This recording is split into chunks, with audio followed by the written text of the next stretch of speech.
Start again. Oh wait, shut up then. Hello everyone, welcome back to my channel. Welcome if you're new. My name is Jess, and today I am with my mum. Her name is Emma. It's her first time on video, so she might not be too great. But anyhow, today we're gonna spill the tea. So pause the video, go get yourself a brew, get comfy. Let's have a little chat. Answer some of you guys' questions. So, as you may have seen in my previous video, which I'll link below, I kind of gave you like an overview story of my selective mutism, and then you guys thought it'd be a good idea if I could get my mum's perspective from this. There's a lot of you are parents with kids with SM, so I thought we'd do that. So I'll just give you a brief overview in case you haven't seen my previous video. So basically I had selective mutism pretty much since when I was born, right up till I was 15. And my mum had to deal with me, so that's pretty much it. So we'll probably just get pretty much in with the questions that you guys gave me. This coffee is super hot. Yeah, so I did put a post up for you guys to comment on any questions that you had. So let's have a look. Mum, we've got quite a lot of questions for you here. So Okay. these are questions from Sandra. Hi, Sandra. Okay, so I'm going to read it towards you because she's wrote it in like did she, but I'm going to say did you. Okay. So did you ever wonder if you did anything during your pregnancy that could have contributed to my selective mutism? No, never. No, I don't think pregnancy can. No, it's just no. Straightforward pregnancy. Nothing wrong. Not ill. No, Nothing. No. absolutely fine. No. Question number 2, nice and easy. Did you ever feel like you pushed too much or not enough when I were at school? I did try and encourage, but having, I think, it myself when I was younger, although not to the degree that Jessica had it, I didn't try and push. We were always looking at ways to make it easier. We saw many specialists over the years to try and obviously resolve the situation. Jessica doesn't want to sit saying nothing all day, every day, and feel different to anyone else. But no, we dealt with it, and then we found the right specialist who said, just let her get on with it, just because it just made her angry most of the time because she knew, because she's obviously not stupid, just didn't speak in front of anybody. So no. There we go. Question number 3. Did your own anxiety, if you had any, increase not knowing exactly how to deal with the situation? No, because like I said, I had it myself when I was younger. If I was spoken to, I answered. So I didn't, like I said, I didn't have it to any degree that Jessica had it. So no. No. Question number 4. Did you feel the situation would never get better and worry about your future as an adult? About my future as an adult, sorry. Oh yeah, of course, yeah, because where does it end? You can't go through your whole life not speaking, so yeah, of course, yeah. But as Jessica's told you in her last blog, she decided, even though you decided not to talk, she decided she was going to push herself to talk, so, but it did take 15 years. I think that's why it's mainly children that have it, not adults, isn't it? So. Yeah. Question number 5. How did you manage family get-togethers with cousins, aunts and uncles? Was it better to avoid going to them versus having people constantly telling you to say hello? Yeah. A few incidents. Yeah, with men, families, partners, yeah. So like particularly my sister-in-law's, her boyfriend, I'll make a talk, look at me, talk to me, and it just was like, oh, I'm running off. But yeah, I mean, I don't know if Jessica mentioned in her last blog, but she didn't even speak in front of her grandparents initially. Until I was older, yeah. like 7 or 8 or something. Yeah, not until, yeah, so it's not... We didn't avoid it, because if you avoid it, you just make it a situation. Yeah, you can't avoid it, it. just what we wanted people to do was just treat her normally. If she, I mean, I took her, for example, I took her to my friends once down south, because I'm from down south, and never met him before, she'd never met him before. Her brother was a baby, Jessica was 3, maybe 4, and I said to him, just ignore her, just don't say anything to her, just like carry on, and she'll just, you know, Well, she chatted away to my friend's husband. She wouldn't leave him alone. It was the first and one of last times that she did it, but yeah, so... I found it easy restraint. Because he just left her alone, and there was a little boy there, her age, that she clicked with, and she just...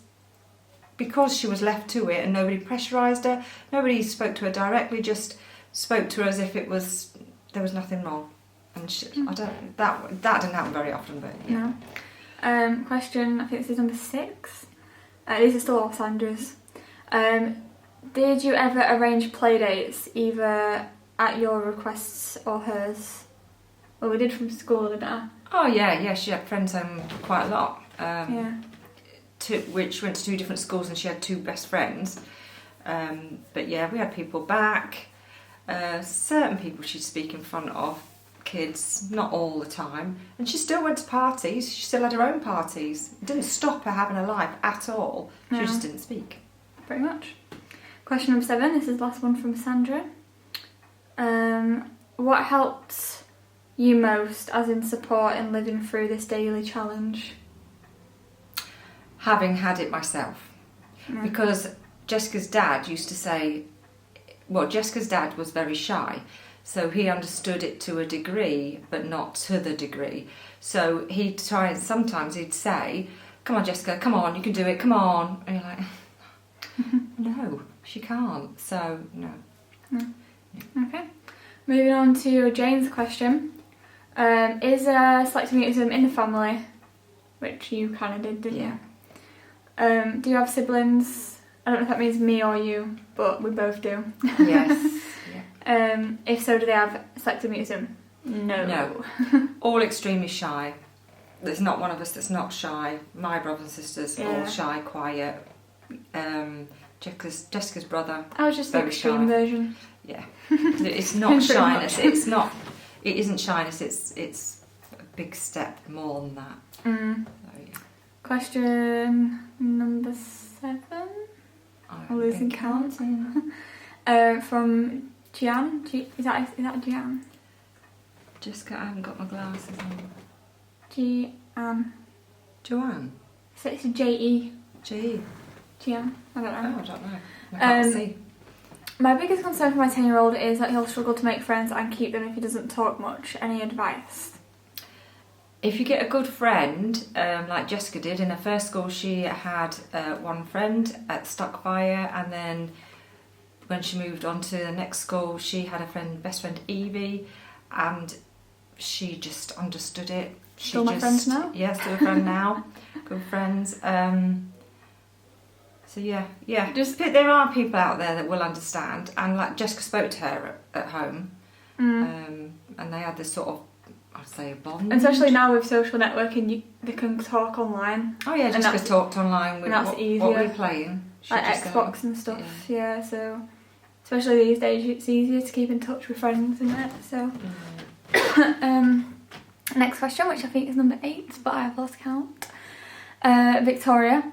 My daughter turned 5 recently. She is trying to be social and wants to communicate, but she can't. Oh, she only turned 5, she's only young then. Is there something as a mum I can do to have or gain confidence to have her open to talk to me about her feelings, or is she still too young?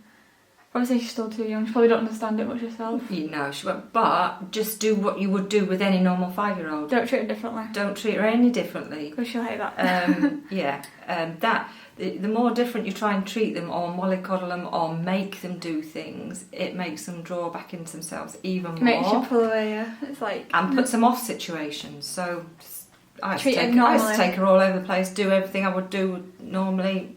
I childminded, and I just used to drag them all over the place. They all had to muck in. Don't treat them differently, because that's the worst thing. That's the best thing to do, is just just act like it's normal. It's normal. Yeah. Everything's normal. Because it is pretty much normal. I mean, people go, you don't speak, you don't, but it is not. For you, it was normal. So trying to make it any different is going to have an adverse effect, I'd say. And then this is the last question from Melissa. How did you, I think this is towards me actually, how did you react/feel when your friend keep on asking, will you speak to me now?